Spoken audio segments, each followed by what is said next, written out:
여러분 안녕하십니까? 뉴스데스크 이어서 광주에서 전해드립니다. 광주 완성차 공장 설립을 위한 광주시와 현대자동차의 막바지 협상이 진통을 겪고 있습니다. 내일로 예정됐던 투자협약식이 연기되면서 결국 민선 7기 광주시장이 세부 사항에 대해 최종 결정할 가능성이 높아졌습니다. 보도에 이계상 기자입니다. 광주 완성차 공장 설립을 위한 광주시와 현대자동차의 투자협약식이 갑자기 연기됐습니다. 대통령이 참석할 거라는 기대 섞인 전망도 나왔지만 협약식 자체가 성사되지 못했습니다. 가장 큰 원인은 광주시와 현대차가 공장 설립과 운영에 필요한 세부 사항에 대해서 합의점을 찾지 못했기 때문입니다. 광주시와 민간회사가 1, 2대 주주로 참여하는 합작법인을 설립하는 방식 자체가 전례가 없는 상황에서 시행착오를 줄이기 위한 양측의 고민이 큰 것으로 전해졌습니다. 그런데 아직 최종적인 결론을 얻지는 못한 상태이고 하지만 계속해서 투자 협의를 지속해 나갈 예정에 있습니다. 현대차 노조의 반대 역시 넘어야 할 산입니다. 현대차는 광주 공장에서 완전히 새로운 모델을 생산해서 노조의 동의 절차를 생략할 계획이었지만 노조는 노사공동위원회 의결을 거쳐야 한다며 이번 사업에 대해 제동을 걸고 있습니다. 여기에다 합작법인의 이사회 구성, 사업 타당성 조사 등 협상 타결까지 풀어야 할 숙제가 산적한 것으로 알려졌습니다. 민선 7기 출범을 앞둔 상황에서 완성차 공장 투자 협약 체결은 새로운 광주시장에게 그 책임이 넘어갈 가능성이 높아졌습니다. MBC 뉴스 이계상입니다. 노동조합을 만든 지 채 1년이 안 된 회사에서 노조에 가입했던 사람들이 집단으로 우울증과 자살 충동을 느끼는 등 심각한 직업적 트라우마에 시달리고 있습니다. 회사에서 노조를 만들었다가 탄압을 당해서라고 노조원들은 호소하고 있는데요. 모든 구성원을 행복하게 만들겠다는 아이쿱 생활협동조합이 기획하고 출자까지 한 회사에서 일어난 일입니다. 송정근 기자가 취재했습니다.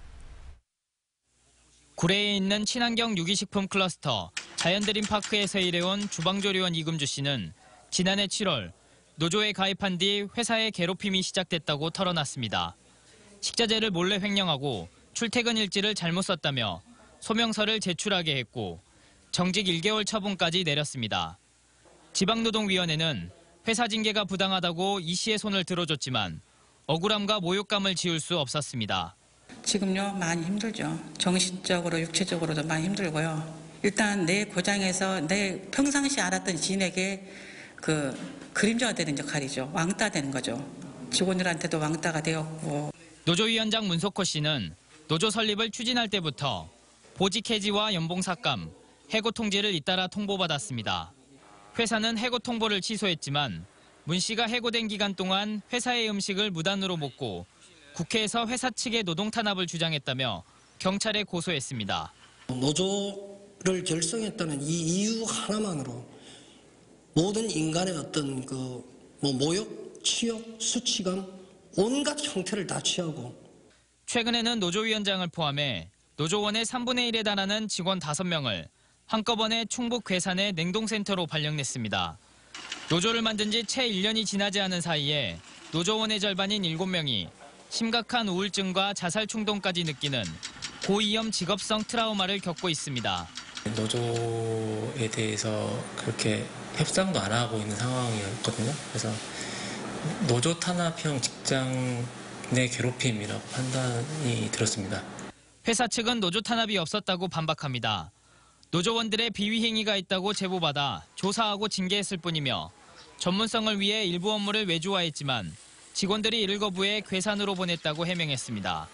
노조 임원들 상당수가 징계, 비위 행위와 직간접적으로 관련이 있는 상황입니다. 그래서 노조 측은 실은 이제 사측이 정당한 인사 조치를 노조 탄압으로 입고 이게 부당 노동 행위이다라고. 한편 구례 자연드림파크는 지난 2011년 아이쿱 조합원과 생산자들이 출자해 조성을 시작했으며 현재 520명의 근로자가 근무 중인 곳입니다. MBC 뉴스 송정근입니다. 학교 비정규직 노동자들이 최저임금 산입 범위 확대로 17만 노동자의 임금이 깎이게 됐다며 최저임금법을 폐기하라고 규탄했습니다. 학교 비정규직 노동조합은 임금이 오르지 않는 구조를 바꾸기 위해 지난 7년간의 투쟁으로 급식비 수당과 교통비 수당을 만들었는데 국회가 최저임금 계약으로 이를 하루아침에 빼앗았다고 비판했습니다.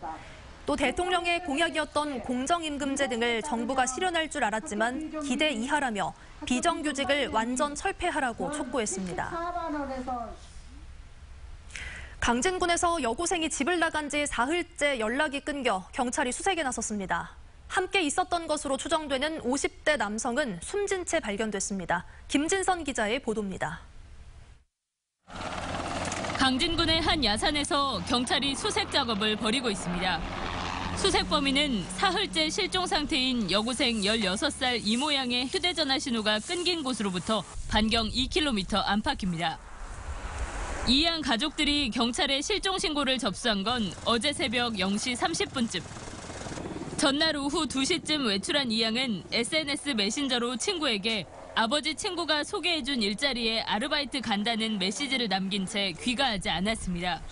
친구들하고 이제 페이스북 메신저로 나 누구랑 이쪽 거야 알바하러 간다. 경찰은 이 양의 휴대전화 신호가 끊긴 야산에서 아버지 친구로 언급된 51살 김모 씨의 차량이 머물렀던 사실을 CCTV를 통해 확인했습니다. 들어온 것도 직접 꼭 나가는 것도 시켰는데 최종 같이 있던 사람이 그 사람이. 그러나 김 씨는 이 양의 실종 신고가 접수된 뒤 6시간쯤 지나 자신의 집 인근 공사장에서 목을 매 숨진 채 발견됐습니다. 경찰은 500여 명의 경찰 인력과 헬기 2대, 탐지견 등을 투입해 일대를 수색하는 한편 김 씨와 이 양의 휴대전화 통신 기록을 토대로 수사를 계속하고 있습니다. MBC 뉴스 김진선입니다. 교장 성추행 의혹이 불거졌던 광주의 한 고등학교에서 다른 교사들도 학생을 성추행했다는 의혹이 제기돼 경찰이 조사에 나섭니다. 광주 광산경찰서는 학생들과 면담하고 설문조사를 하는 과정에서 일부 학생들이 다른 교사들에게 성추행을 당한 적이 있다는 내용이 나와 언급된 교사 5명 가운데 일부를 조만간 소환해 경위를 파악하기로 했습니다. 한편 해당 학교 법인이사회는 성추행 의혹이 제기된 교장 A씨를 직위 해제했고 경찰은 A씨를 입건해 조사 중입니다. 어젯밤 9시 30분쯤 목포시 북항 선착장 앞 해상에서 56살 김모 씨와 부인인 46살 박모 씨가 바다에 빠졌다가 해경에 구조됐습니다. 김 씨는 부인인 박 씨가 휴대전화를 보며 걷던 중에 실족해 바다로 추락하자 바다에 뛰어들었지만 육지로 오르지 못하게 되자 부부가 함께 선착장 안벽을 붙잡고 있다 구조됐습니다. 고용노동부가 노동시간 단축과 최저임금에 관한 국민의 목소리를 듣기 위해 전국 10곳에 현장 노동청을 설치했습니다. 광주에서는 조선 20대와 광주 송정역, 광주시청 등에 오늘부터 다음 달 13일까지 일주일씩 현장 노동청이 설치됩니다. 현장 노동청에서는 노동시간 단축과 최저임금 개편 등 고용 현안에 대한 현장의 애로사항과 개선안을 접수합니다. 노동부는 또 인터넷 현장 행정실을 통해 온라인 제안도 받을 예정입니다. 광주 북구가 고용노동부가 주관하는 지역 산업 맞춤형 일자리 창출 지원 공모 사업에 3개 사업이 추가로 선정돼 총 10억 원의 국비를 받게 됐습니다. 이 사업은 고용 문제 해결을 위해 지자체가 지역 특성에 맞는 일자리 사업을 발굴하면 고용노동부가 지원하는 사업입니다. 북구에서는 드론 활용 전문 인력 양성과 중소기업 멀티인재 양성 프로젝트, 무등산 자락 힐링팜 조성 등이 선정됐습니다. 북구는 이달 중으로 광주 고용노동청과 동강대, 조선대 산학협력단, 빛고울 행복마을 경제문화공동체와 협약을 체결해 본격적인 일자리 창출 사업에 나서게 됩니다. 임기를 마치는 윤장현 광주시장은 민선 6기가 생명 존중과 사람 중심, 협업과 협치, 4차 산업혁명 대비 등 광주의 미래의 방향을 정하는 시기였다고 자평했습니다. 윤 시장은 민선 6기 마지막 확대 간부 회의에서 시민단체와 노동계, 주민과의 협치를 통해 많은 변화를 이끌었다고 평가하며 앞으로는 다른 위치에서 광주시를 응원하겠다고 마무리했습니다.